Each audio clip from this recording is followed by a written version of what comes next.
Hey, Andrew, can I ask you a question? Absolutely. Is it weird not having anybody come on you anymore? I miss it so. Yeah, well, this movie brought it back, so here we go. What is up, all you dirtbags out there? And my God, the Yeah. epic travels, the epic adventures, the epic forces we've had to overcome to record this episode. And that episode, today, we are covering Showgirls. What year is it? Oh my God. 1995.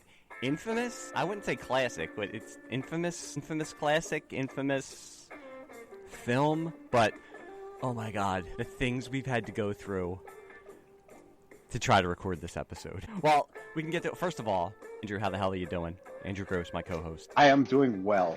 And this is a long time coming, no pun intended, that we get this. Because what did we watch it like before in 2024? And we've been trying as two old parent married guys trying to find a common time to, well, first of all, I'd to like get this together. I how you described what we do when we get ready for one of these episodes. So usually I have, if the movie is not on streaming, I'll have it on DVD or Blu-ray.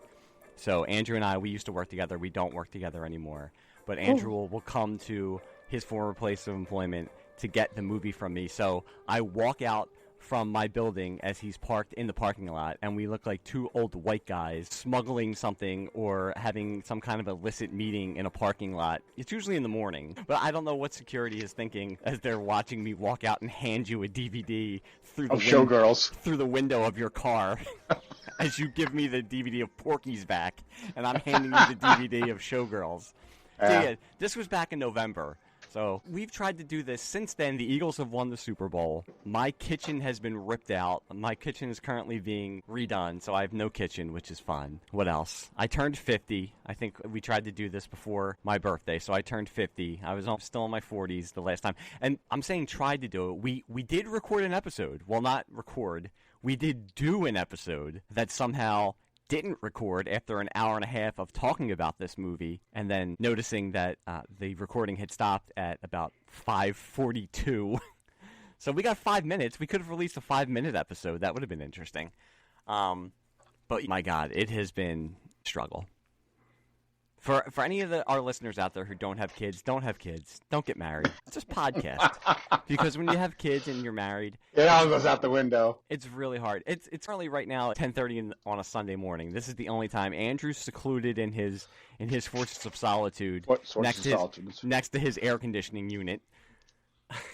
And accompanying ductwork.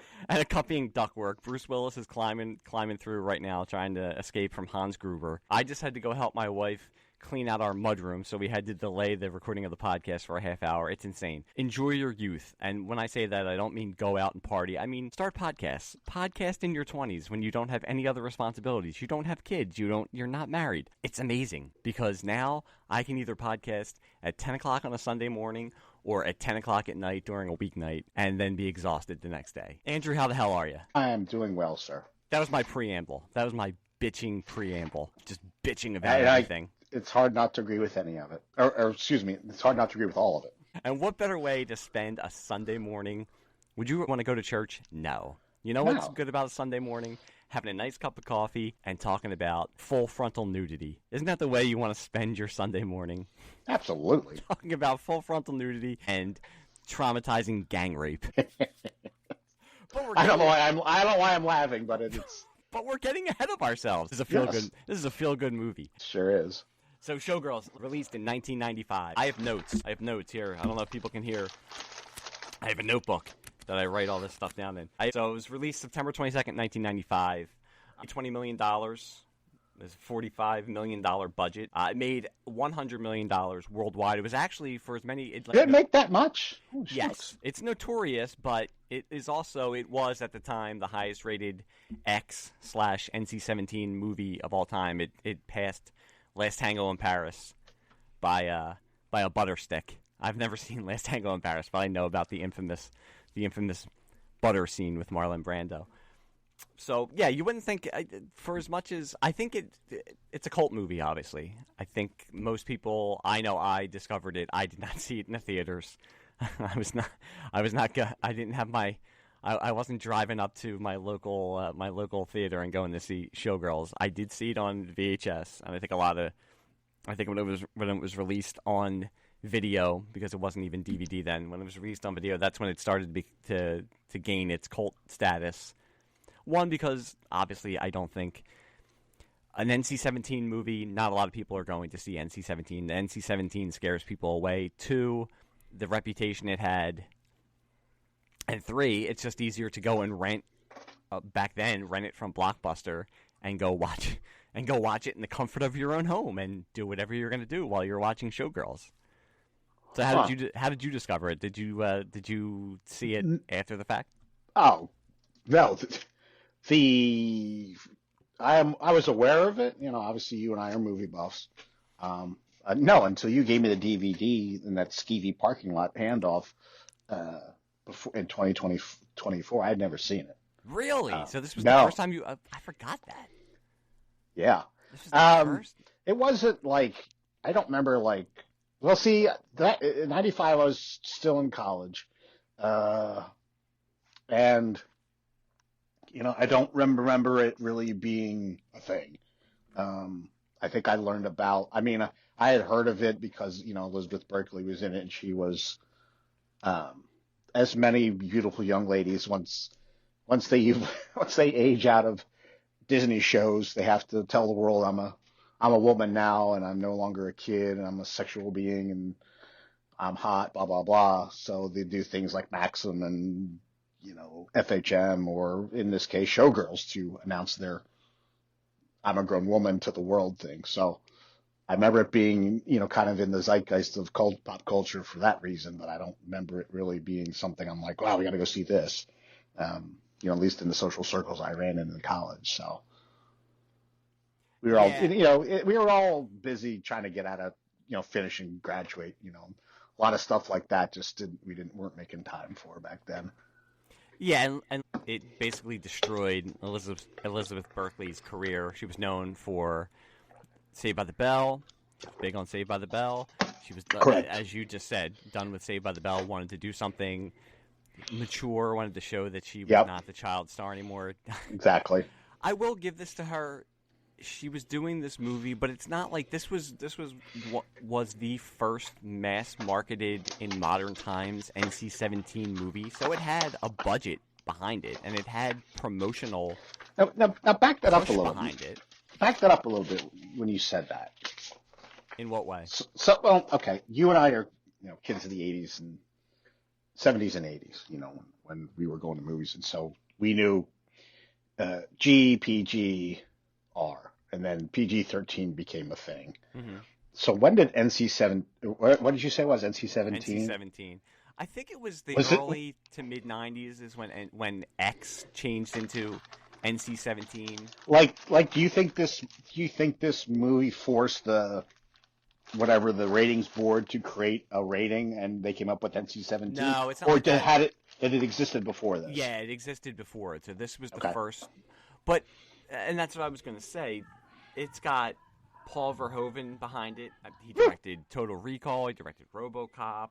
Directed. Yeah, he wasn't a porn director. He was a successful movie director with some movies you and I love that you just mentioned. Yeah, and this was coming off Basic Instinct. This was coming off, and it was written by Joe Westerhouse, who at the time was the highest paid screenwriter in the world. I mean, he was writing scripts. I believe when he made the deal for this movie, they basically wrote on a napkin. I think it was $2 million for the spec script. I think at the time it was one of the highest paydays that a screenwriter had gotten. And he was coming off. He had worked with VERHOEVEN before on Basic Instinct.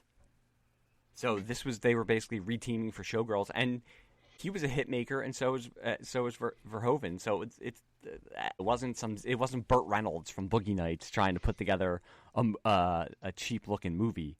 This had money behind it. It had talent behind it. Okay. And even Elizabeth Berkley, before the movie came out, I mean, people knew her from Saved by the Bell, but she wasn't just some unknown actress that they found off the street. They did. There was a casting call. A lot of famous women who tried out for this. Some who you would kind of expect and some who wouldn't. Why am I? Who was Furiosa in the Mad Max movie? Come on, you're a Mad Max guy. Yeah. Not the most recent one, but the first one with Tom Hardy. Yeah. South African actress. No. Yeah. Yes. Well, this was one of the first. I'm trying to think. I know we'll both think of her name after, but Yeah. this was one of the first roles that she actually auditioned for. Really? Yes. Well, it was 95, so I'm sure in 94. I mean, she didn't really hit the scene until 96, I believe. Charlize Theron. Thank you. Yes, Charlize Theron. Even Sharon Stone has said that they asked her if she wanted to play the part, and she said she didn't want to get typecast after Basic Instinct and Sliver with all these type of movies. And I think, not trying to make this into The Godfather or something like that, but if you're making this movie, you need someone who's a little bit younger. Not that Sharon Stone was old then, but I don't know if I can buy her as somebody just starting out and not after hitchhiking her way to Las Vegas and not after Basic Instinct, where where she clearly played an adult. It would have been weird to see her trying to pull off a 20-something trying to make it in the make it as someone in. And full disclosure, we were talking before we got on the mics. We both watched this in November and haven't watched it since. So I'm going through my notes trying to find. No, I took copious notes on this movie. You would think this movie was Citizen Kane with all the notes that I took. There's a whole page just about the cocaine finger. No. No, but I did. I was looking through the notes. So it was Pamela Anderson, which you could have expected. Drew Barrymore actually auditioned. And you have to remember, again, this is Barrymore? You have to remember, this is 94. So there was Drew Barrymore coming off of all those kind of problems she was having. This might have been before. Remember when she danced on David Letterman's desk? Yeah, of course. And that was a big thing. Drew Barrymore. Angelina Jolie. Jenny McCarthy. Denise Richards, which I could see that one. I could definitely see. I could see Jenny McCarthy. Yeah, Jenny McCarthy. Denise Richards. I could see her as either in Showgirls or as a nuclear physicist, like she was in the James Bond movie.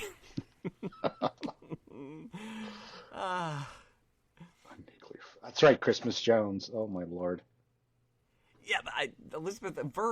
After the fact, Verhoeven has said that he feels bad because he told Elizabeth Berkley that he wanted her acting to be over the top because that's how he was going to direct the movie. Because whenever anybody brings up Showgirls, it automatically goes to Elizabeth Berkley and how bad she is in it and how it basically stopped her career before it could really get started. And there are actors in this movie whose careers did not suffer because of this movie. Kyle MacLachlan, Gina Gershon. Oh, we'll talk about Gina Gershon and her cocaine finger. Robert Davi, who's always a dependable B movie. Speaking of Die Hard, one of the Johnson and Johnsons. Alan Rachins from L.A. Law, who plays the director of the show. But we're getting ahead of ourselves. Okay. Now I'm starting to. But this wasn't a cheap. This wasn't a cheap, flimsy production. This was something that had talent behind it. And I think the narrative is, unfortunately, it's let down by its lead. So after watching it, or watching it a couple months ago, do you think that, okay, it's an over-the-top kind of sleazy movie, but it would be better if it had Denise Richards or Charlize Theron? Or do you think that, okay, it's just a crappy movie and it doesn't matter who would have played the lead, would have played Nomi? Well, I'm going to say this, Mike. I tried to watch it, and it's so hard sometimes to watch. Admittedly, I didn't see it when it was out, so I'm watching it decades later, and so because we're movie fans, you've always, and the Twitter things we follow and websites we read, and we always running across inevitably some douchebag has to, top 10 worst movies of all time. And it's always one or two, you know. And so in our brain, or in my brain, you know, I know that historically this is one of the most panned movies. It's considered one of the worst pieces of garbage in cinema history. But I try not to go into that expecting absolute trash. And all in all, I do not think it was horrible. It's not good, don't get me wrong, but I can think of many movies I've seen that were way worse. It was outrageous. It is over the top. I don't think Elizabeth Berkley is a bad actress. I think you kind of alluded to it. She was being hinted to play it a certain way, and I'm sure, you know, her sex scenes and dancing scenes were all choreographed, and, you know, so she was being led to do this. I don't like to heap all blame on her for this, you know, admittedly pretty bad movie. So, but yeah, it's bad. Well, you're going to be happy because I am going to agree with you in that. Yeah. Yeah, it's not. It's for as much as we tried to record this after our after our debacle of a failed recording back in November, we tried to record this a couple more times. And each time, I will admit, in my head, I was like, I can't spend another two. The movie is about 2.5 hours, so it's real. What's it that long? It's too long for the type of movie that it is. But every time I kind of thought to myself, I don't know if I want to watch this again. But, and I didn't, but it's not, you could tell it's competently made. The talent that is behind the camera and in the production, it's going to be competently made. And Elizabeth Berkley, she's not good. She looks great. I will give her that. She looks amazing. She's a great dancer. She handles the dancing scenes wonderfully. She's not a great actress, and whether she is being told to play it over the top or whether that's her choice or it was the director's choice, I don't know. It didn't help her. No. There are some parts where she's okay, but there are just some parts where it makes it laughable. And especially it stands out because there are other actors. Well, Kyle MacLachlan, he said that he went to the premiere and was watching it and was just sinking down into his seat because he did not expect that this is... Now, I don't know how you can say that when you're... I know movies go through editing processes and stuff is switched around and you never know what the final cut is going to look like. I don't know how he could say he didn't know what he was getting into or he didn't know what the movie was going to be or turn out to be. He was there. He was involved in some of the more infamous scenes. So I think he knew that kind of stuff was going to be in the movie. But he was one of the people who he just said he was sinking down in his seat thinking, why did I do this? What is this? But the shit didn't stick on him. He went on to have a career. Gina Gershon, who I think is actually very good in this movie, went on to have a career after this. Well, let's pause for a second. So, question. Usually really good at this stuff. So we covered Elizabeth Berkley. You know, this is her coming out party, if you will, from being playing a teenage character. Whether I don't know her age specifically, but so okay, I'm no longer a kid. I'm a woman. I'm sexy. Blah blah blah. The other folks, Kyle, Gina, Robert, were they?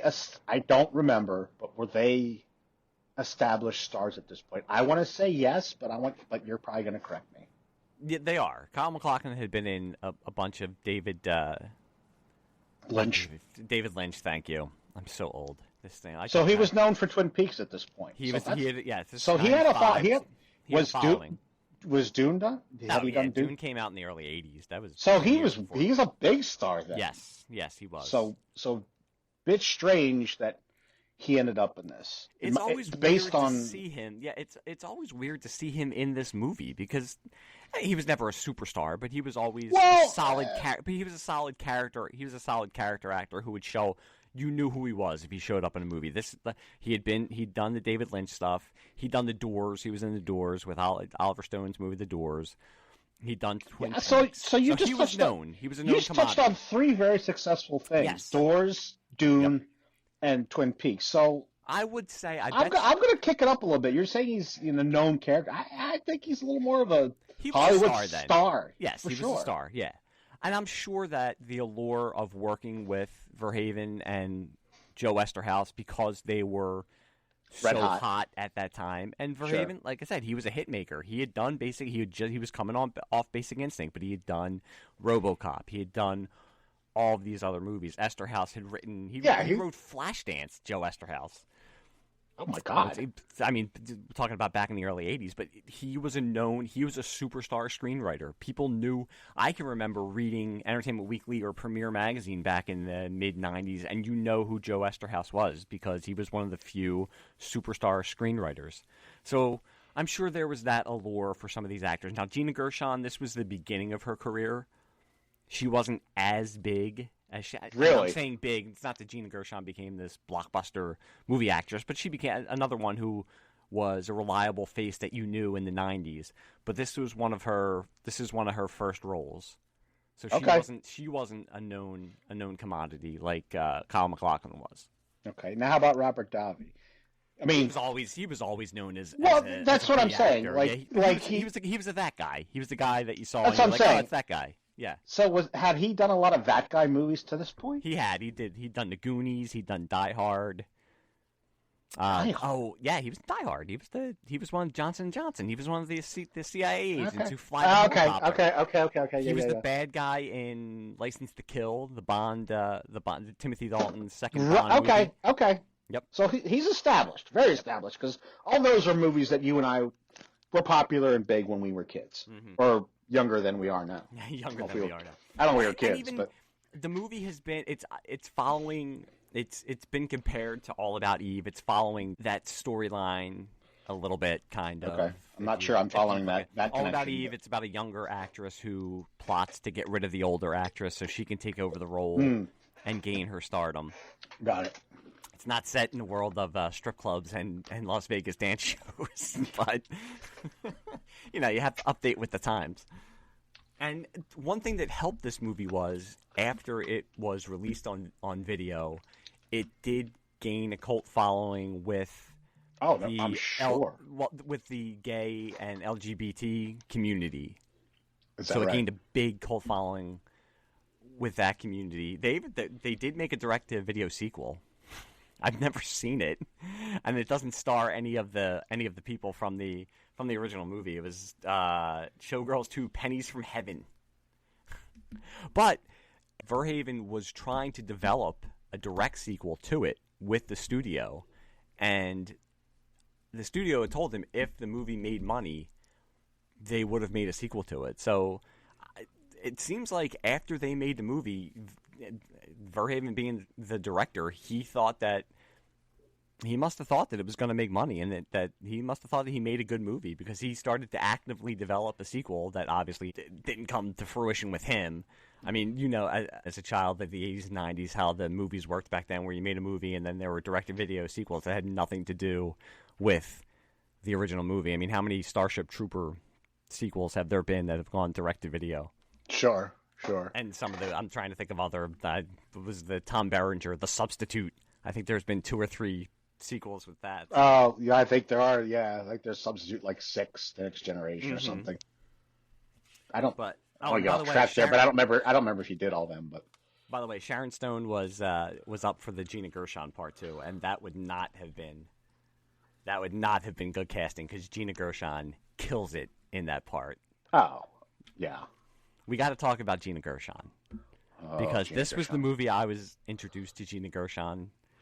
This movie introduced Gina Gershon into my life, so I am eternally grateful to Showgirls for introducing Gina Gershon to me.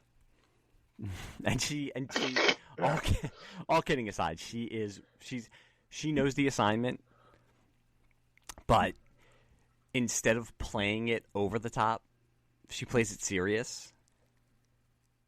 While still leaning into the campier aspects of the movie, and she finds that sweet spot that makes her performance something special in the midst of Elizabeth Berkley just going crazy, and Kyle MacLachlan looks like he doesn't know what to do.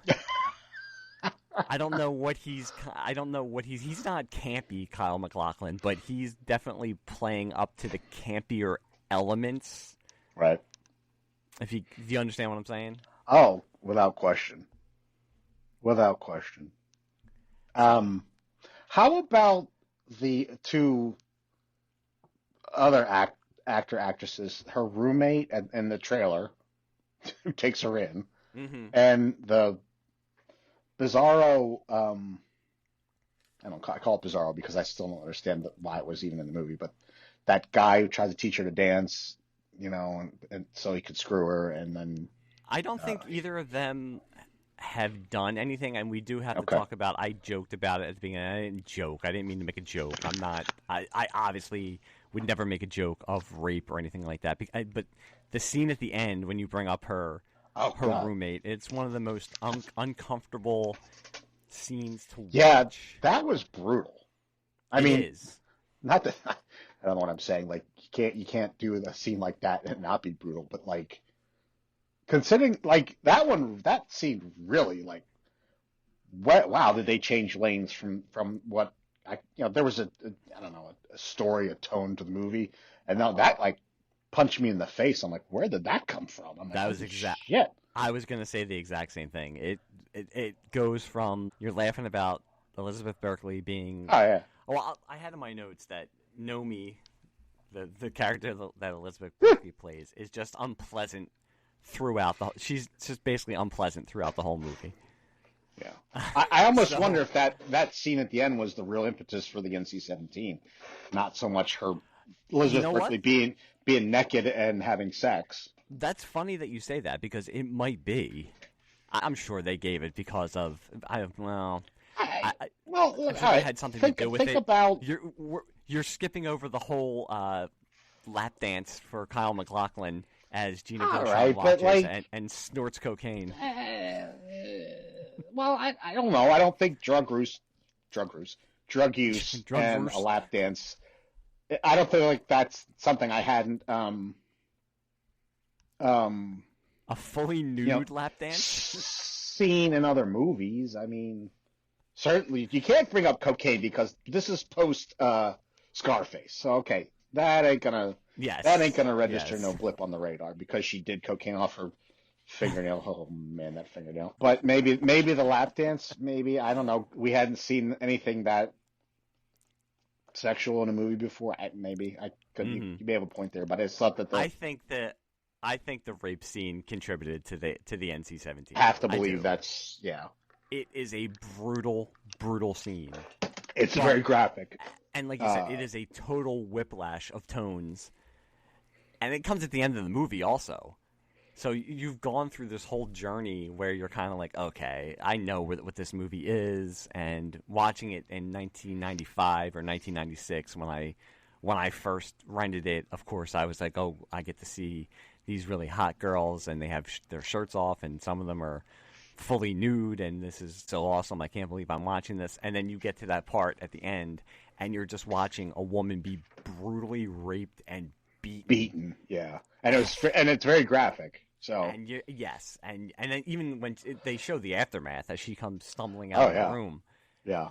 And you want to just sit there with your jaw on the floor like, oh my God, where did this come from? Because even the aftermath of it, when Nomi gets her revenge on, I think it's the character's name is Andrew Carver, and goes and she goes stealth and beats the living hell out of him, and it somehow becomes a mid-90s Jeff Speakman movie or something like that. Jeff Speakman. So you had this little. Boy, you went deep with that one. I did go deep with that one. But you have this little. Well, we're talking about Showgirls. You got to go deep when you're talking about Showgirls. But so you have this bastion of brutal reality in the middle of 2.5 hours of campy, over the top sexual titillation. I don't know what. Paul Verhoeven, he has said the movie. Most of his movies, he considers a lot of his movies parodying what he's talking about. I mean, RoboCop isn't supposed to be. Did he do Starship Did he do Starship Troopers too? He did, and Okay. that's a parody also. And that's another one of his movies. I think he did it right after this, and that's another one of his movies that was he and a lot of other fans and critics say is misunderstood because a lot of people thought it was supposed to be, one, this big sci-fi epic, and two, it's got so much fascist, Nazi kind of imagery. And, it's a great, it's a great movie. But he has maintained that he did it as parody, and the same thing with RoboCop, where it's a lot of people see it as a straight up 80s action movie, which it is. Yep. But it's also a parody of 80s action movies, of cop movies with the over the top violence, and a lot of people don't get that. And it's just fun. It's funny to think that RoboCop was made into an animated series 3 or 4 years after that first movie. I remember that.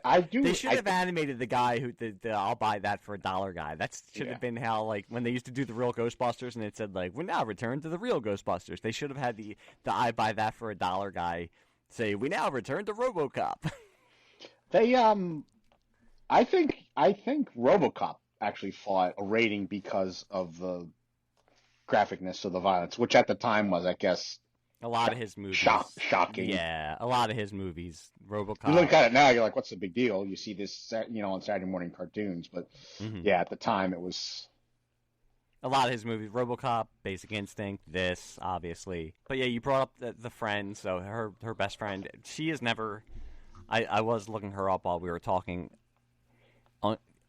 Ungela Brockman is her name. I don't know if I'm saying that right. She's been in a few things. Okay. And Glenn Plummer was the name of her dancing friend, the guy who teaches her to dance, and who she has a lot on again, off again kind of relationship kind of thing. And that's another part of the movie that you don't get, because she's basically is giving him lap dances while they're rehearsing in his apartment, but then leaves. She gets angry with him because he tries to kiss her and wants to have. Oh, well, that's right. He puts his hand. Now I'm remembering this movie. He puts his hand down her. It's all coming back to you now. It's all coming back to me now. He tries to put his hand down her panties, and she tells him that she has her period. And Joe. I don't know how Joe Esterhaus got paid millions of dollars for this screenplay.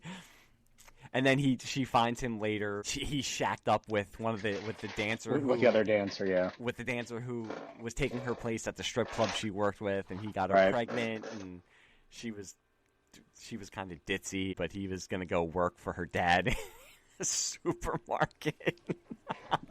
So great. Yeah, that whole subplot, I'm okay. The dancing was good. You could tell the guy was obviously a professional dancer, and of course we have to get to the strip club. Strip club scenes with Robert Davi. Robert Davi. Speaking of Gina Gershon knowing the assignment, Robert Davi knew the assignment. He is playing this. Knew the assignment. That's totally. He is playing this totally straight, and he is just wonderfully sleazy. He is the epitome of a Vegas sleazeball, and he is great. Yeah. He is just so great. Yeah, and that quote he nailed it. The question I asked you is what he asks Nomi when he comes to visit her, while she's after she's ascended to be the star of the Las Vegas dance show. But I'm trying to think of the woman who works at she tells jokes at the strip club to warm up the audience. That was a real weird one something too. Bazooms. I have it in my notes. Yeah, I'm very professional. I did. Like I said, I took notes. Hold on. Henrietta, Queen of the Bazooms. She looked a lot like some of my Italian aunts I grew up with. I think she looked like everybody's. Whether you're Italian or not, it looked like your Italian aunt or uncle.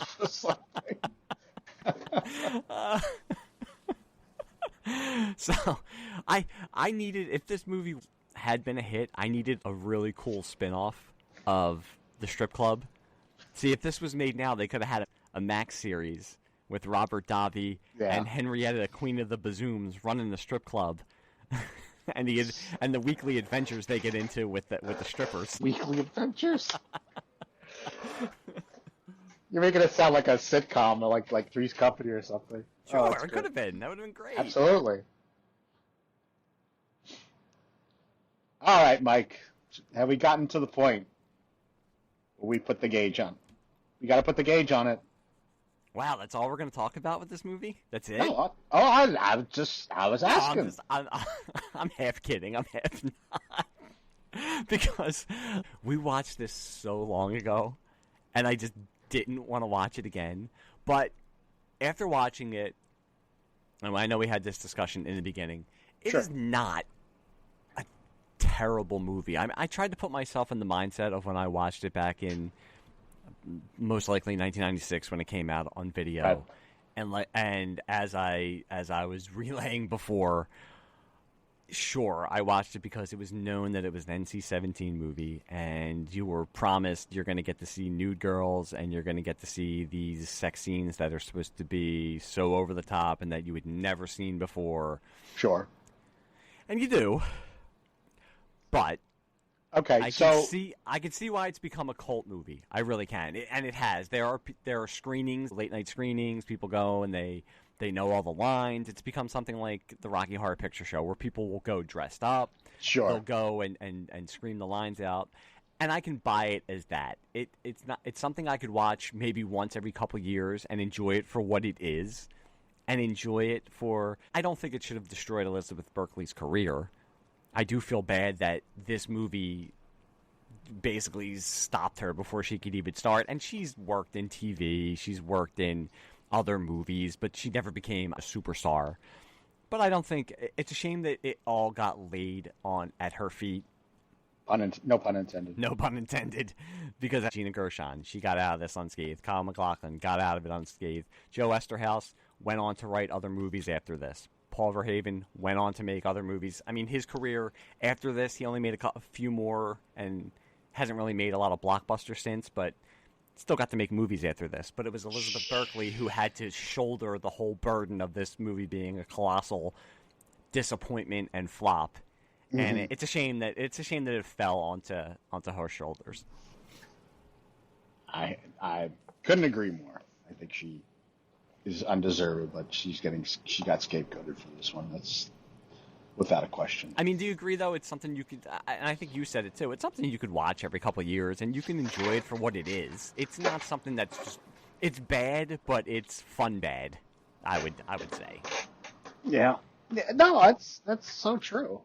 That's so true. And I'm probably gonna speak heresy here, but like, when we think about our sleazebag cinema. Brief history, that's growing. Is this really any worse than Porky's? Is Porky's really a great movie? No. But yet it's beloved, and this one is always, like I said, on some douchebag's list of, worst movies in history of the God's creation. So, I agree. I don't think it deserves to be on. I really don't. As we keep saying, it is not a good movie, but there are a lot of movies that are not good movies that you can still enjoy for the camp value, for the fun value. Let's be honest. Also, there are some parts of this movie that are uncomfortable and disturbing, and are meant to be, and I understand why they are. And in a better movie, could have been explored in a different way. So I'm not saying it's all just fun games and big bazooms popping out of old Italian ant-looking woman's dress, and Robert Davi asking inappropriate questions. Yeah, it's funny that you mentioned how decorated the screenwriter is. Like, really, he wrote this? But so one of our questions, Mike, we like to cover on these things, and my immediate answer is no. Here I am tainting the experiment, but. By giving my results ahead of time. But is there any way to edit this movie down for television and still have anything left? Firm no with me. I don't think there's any way to take this. It's funny that you're mentioning that because I think it has been edited down. Are you fucking, sorry my language, kids, fucking kidding me? There are no kids listening to this episode. You never know. Are you serious? This actually somehow made it to network TV in some version? Been on TBS or TNT. I think so. Wow. Okay. It's probably only about 25 minutes long. Yeah. I think that they said that it's been edited, and some parts they had to cut out completely, but sure. The parts with the dancing, they'll either put a black bar over. Okay, I was going to say, did they pixel out her body and other bathing suit parts? Yeah, and other body parts. Yep. But other parts they've just basically cut out completely because there's no way to edit around them. I don't know if they're showing the we didn't even talk about the swimming pool scene with Kyle MacLachlan. That scene is just funny. The way she's like woo woo woo. I'm like, God bless. She must be being told to someone probably worked with her to choreograph it, to her moves and everything, and told her to go woo woo. And Kyle's just standing there like I'm thinking to myself, well, just like, this has to be before Twin Peaks. There's no way he stooped to this level after having stuff like that, but I guess he did. You have to admit, though, there are no. Do you think they backed up the money truck? Yeah, I mean, for as much as they could give Kyle MacLachlan, he wasn't Brad Pitt at this time. He wasn't opening movies on his name alone, but he was a known guy. So I'm sure I think he probably wanted to work with the director, wanted to work with the screenwriter. Thought maybe in his head did think it was going to be better than it was. Different type of movie, a more serious take on the subject. Right. But.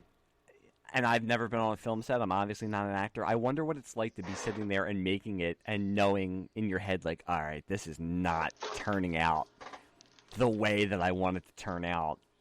And you just have to, have to go through it. But okay. I was going to say, one thing you've never heard, and there's never been stories of anything on set where Elizabeth Berkley was made to feel uncomfortable, or anybody else was. So at least behind the scenes while they were making this, it seems like there weren't any kind of problems, because this was also the mid-90s. This wasn't the enlightened times of 2025, and I say that totally sarcastically. But at least there aren't any stories that came out of it of anybody having any of the women having any kind of problems with anyone or anything weird happening. Well, it's okay. I'm gonna segue, but I'm gonna tell a couple stories. So. And I should have brought it up beforehand. Do you remember? You have to remember. We're of similar age. You remember the Kiss movie? Phantom of the Park or whatever it's called. Okay, you remember it, right? Vague. I remember. I know. You remember ever seeing it? I don't think I've ever seen it. I've read about it. I've read about it and seen stills from it, but I know what it is. Yes. Okay. Well, there's a hilarious interview. I think I know what you're going to talk about. Go ahead. Paul Stanley talking about going to the premiere, and in the interview, and this interview is like years later, like in the 90s when Kiss took off the makeup and they were having a renaissance, if you will. And in the interview, it's hysterical. Paul Stanley, he's talking about the movie, and during the interview, he's like, "I'm watching this with all my friends and a theater full of people, and I'm literally sinking in my chair." And during the interview, he's in his chair, like, sinking down. And it just makes me think of what you said about Kyle MacLachlan.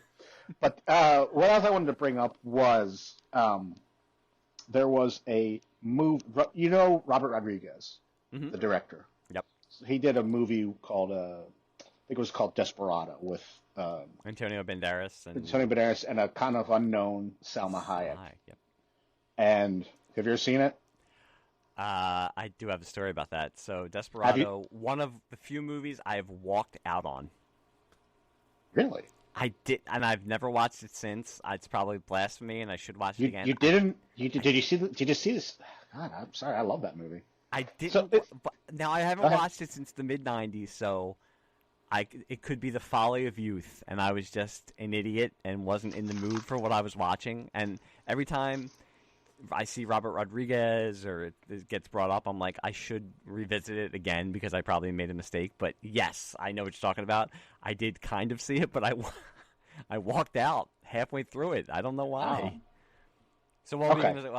Well, all right. Well, so it's a Robert Rodriguez movie, and he's known for just outrageous, gory action top scenes. action. Yep. Yeah, and I love him for it because I thought Desperado was great. So where I'm going is, so Antonio Banderas, Steve Buscemi has some great fucking scenes in this movie. He's just hysterical.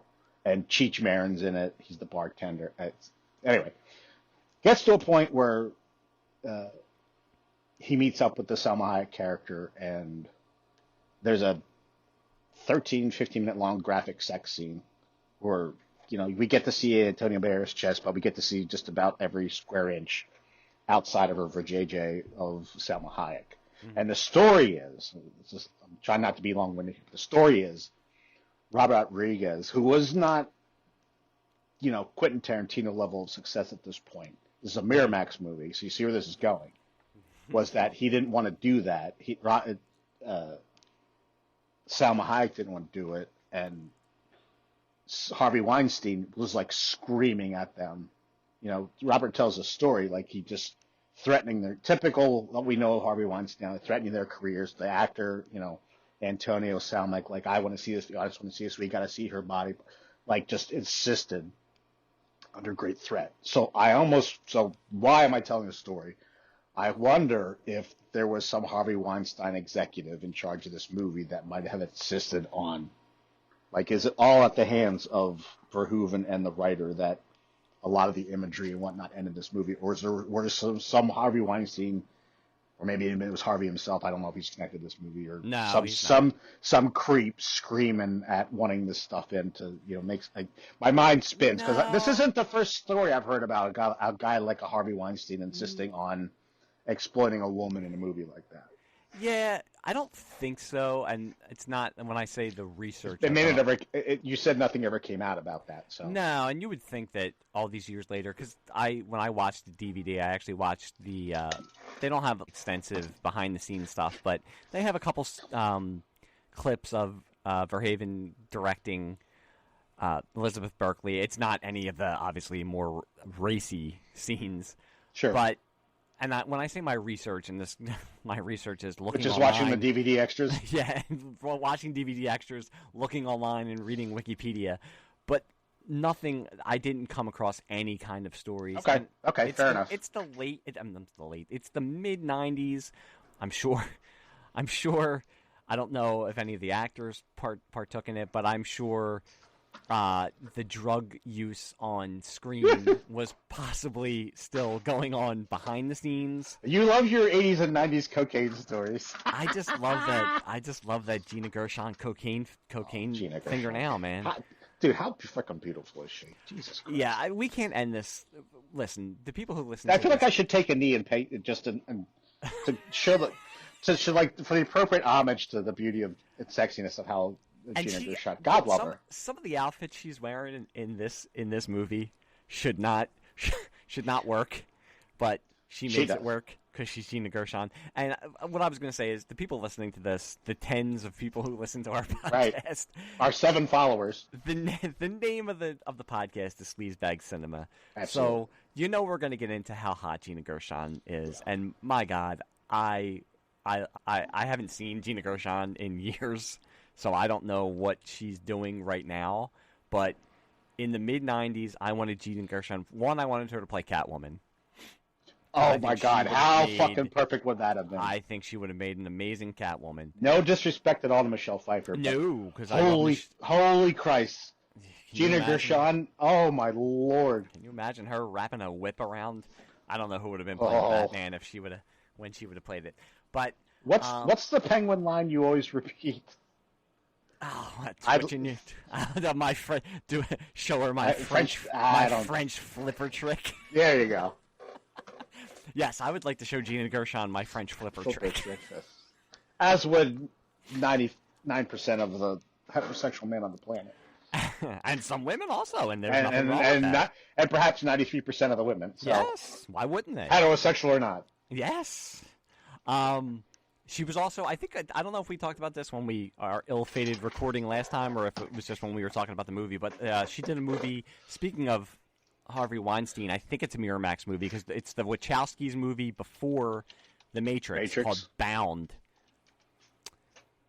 Why am I? Is it Jennifer Tilly and Thank Tina you. Gershon? And Jennifer Tilly, I had a crush on her. What a sicko that we both know that. I had a crush on her back in the 90s also, but it is and Joey Pants is in it, and it's a great Joey movie. Pantoliano?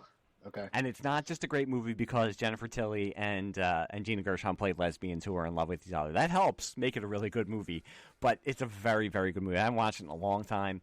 If you have not seen it, seek it out. It's a great movie. Bound. But yes, I bow to Gina Gershon. She what's the other movie I'm getting? Oh, Secretary with Maggie Gyllenhaal. Sorry, I'm getting my S&M movies confused. Yes. Excuse me. It's kind of tough when I'm organizing my S&M movies on my DVD shelf. It's hard to you have to get them right. When I have my kids help me organize my S&M movies on the shelf, and I say no, move Secretary over there, and then put Bound before it because I like to have them in alphabetical order. Oh my gosh! Sorry, as we're talking here, I'm jumping on Google to see Gina Gershon's movie career. Yeah, and that means you're jumping on Google and hitting images for Gina Gershon. No. She was in Red Heat. So let's just. Where did we see her? Whoa! Wow, what's that? We should watch that. Red Heat, man. I haven't seen that movie. What? People can't see this, but I just see Andrew's mouth has opened and his jaw has hit the floor. I have to. Pretty in Pink, which sounds dirtier than I meant it, but yeah. All right. So you and I, clearly, as kids of the age being kids in that era, have deep love for John Candy, of course. John Waters, John Candy.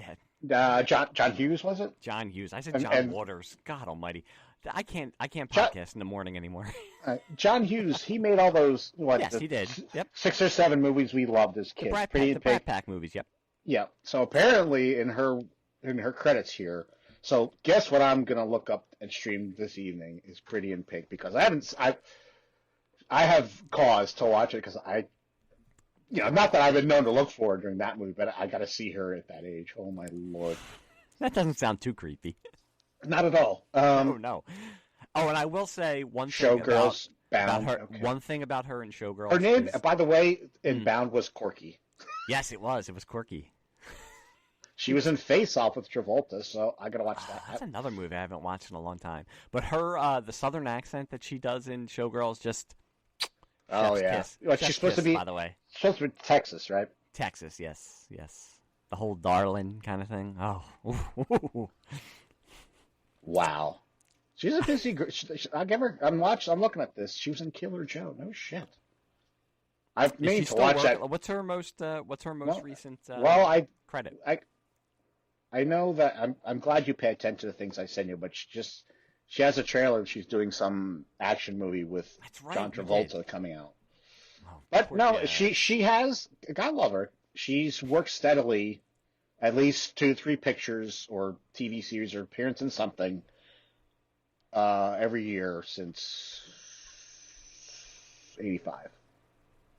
Yeah, good for her. Hey, pour one out for her. Good for her. Yeah, good on her. So she's probably doing better than Elizabeth Berkley. I'll tell you that much.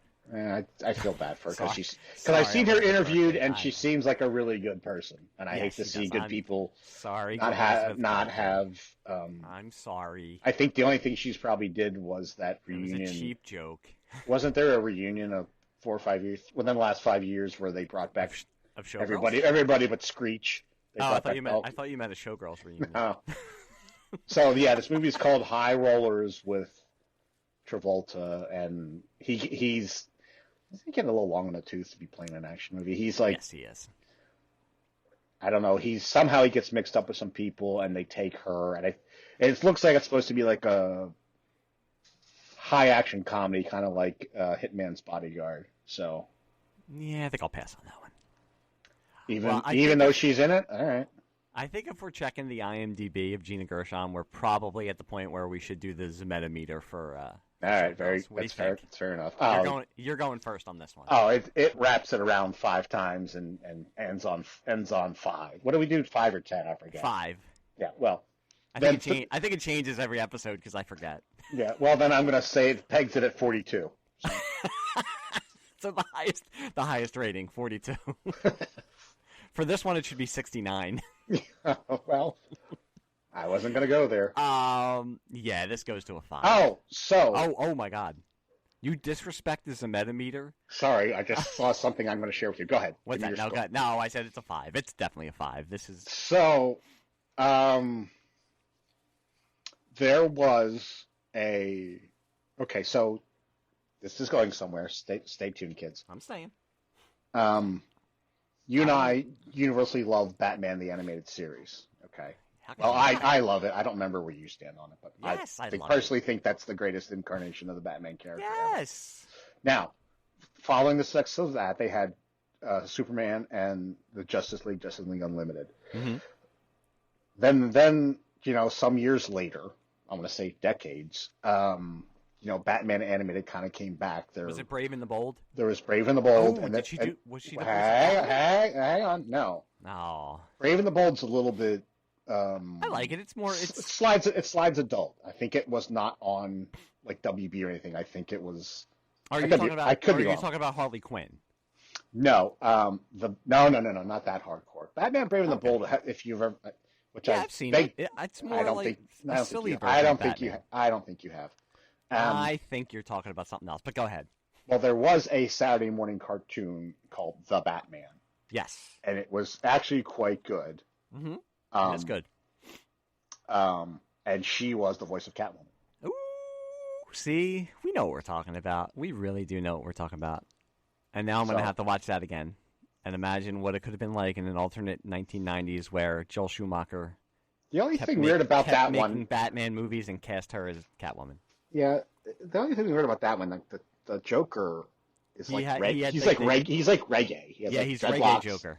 Yes. He doesn't act reggae, but the way they drew him. Yeah, he's got the dreadlocks. He is reggae. That actually is I'm high praise for that incarnation. That was very It is. It's overlooked. That. It's definitely overlooked. So Batman, obviously the animated series is top of the heap, but the Batman and Brave and the Bold I think were very, very good. There's a newer one that came out recently that I haven't watched yet. I think it was HBO or something. It's a very interesting animated style. He's very skinny, has very high ears. Blah, blah, yes, blah. It's very good. You should watch it. It's on Amazon. I should watch it. Okay. Yes, oh, Amazon. It's very good. Okay. It's by a lot of the people who made Batman the Animated Series. Oh, well, then I'm in. Yes, you should watch it. But until you do watch it, yep. I think we're done with Showgirls, right? Yes, we finally did it, man. We did it. It took us it took us almost 5 months. Yes. But we actually recorded this episode, and I've been looking. It's still recording, so it's going to get released. We did it, man. We did it! I can't believe it.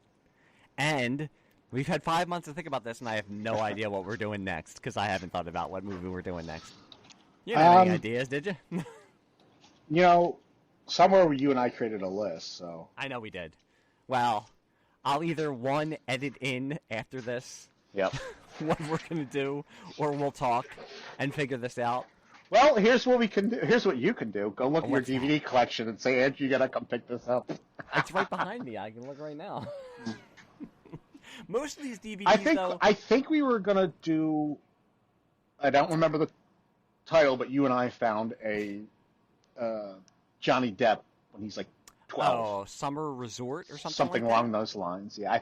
For some reason, I think we were gonna do something that's involving the Caribbean or a resort. If that's what you want to do, with somebody famous. It'll only take us like 6 months to set it up and record it, but now we're saying that behind the curtain, we want to do that.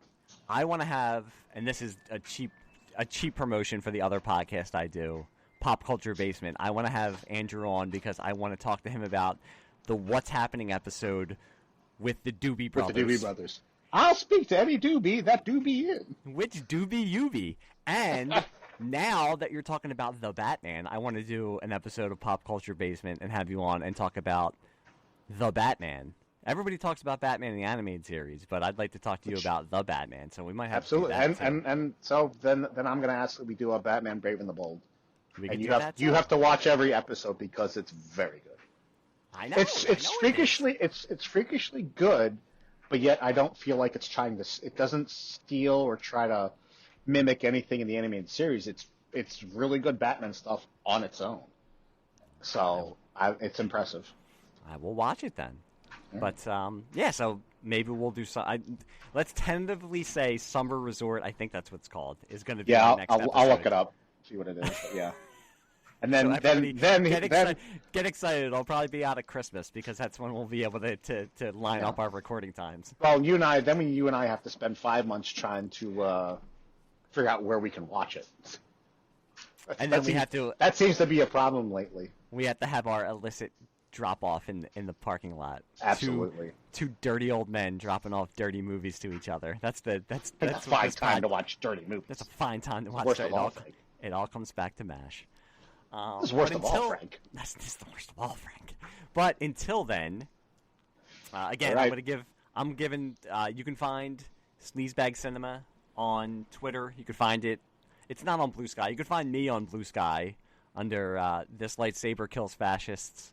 You can find Sleazebag Cinema has its own Twitter feed, but you can also just find me under This Lightsaber Kills Fascists also on Twitter, and you can find us on Apple, Spotify. Please, I say this every time on all the podcasts, rate, review us. It helps with getting the podcast out there to people who want to hear about Gina Gershon.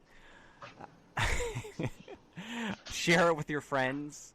Yep. And I will also, as I just stated before, give a cheap plug for the other podcast I'm doing, Pop Culture Basement, which Andrew is going to be on hopefully very soon to discuss the Doobie Brothers episode of what's happening. But I have a new episode out right now about the Pokemon phenomenon with Ross and Ryan from the History on Film podcast.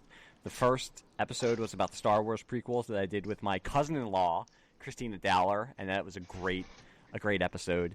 And the next one that's going to be releasing for that is going to be on 90s grunge with podcast superstar Guy Milks. So that's a really good one also. We kid about it, but we'll be able to get together and record all these podcasts that we want to. I think Andrew and I just need to instead of having an apartment for, how people used to have an apartment for their mistresses that they kept in the city, you and I just have to have an apartment where we just go and watch movies. Podcast studio. A podcast apartment. There you go. My wife will confront me and be like, I think you're cheating on me. And I'll be like, you'll be like, well, not exactly. I am with Andrew. And it's not what you think. It's not what you think. We're just watching dirty movies from the 80s. All right, Mike. Until then, Andrew, it's not like we're not going to talk until then. You'll be texting me stuff. I'll text you stuff. We'll make 17 different dates to record a podcast and cancel them all. And then finally do it 5 months later. But exactly. Until then, I hope everybody had a good time listening to the podcast, and we will see you soon. Bye. Bye. Nice dress. Thanks. It's a Versace.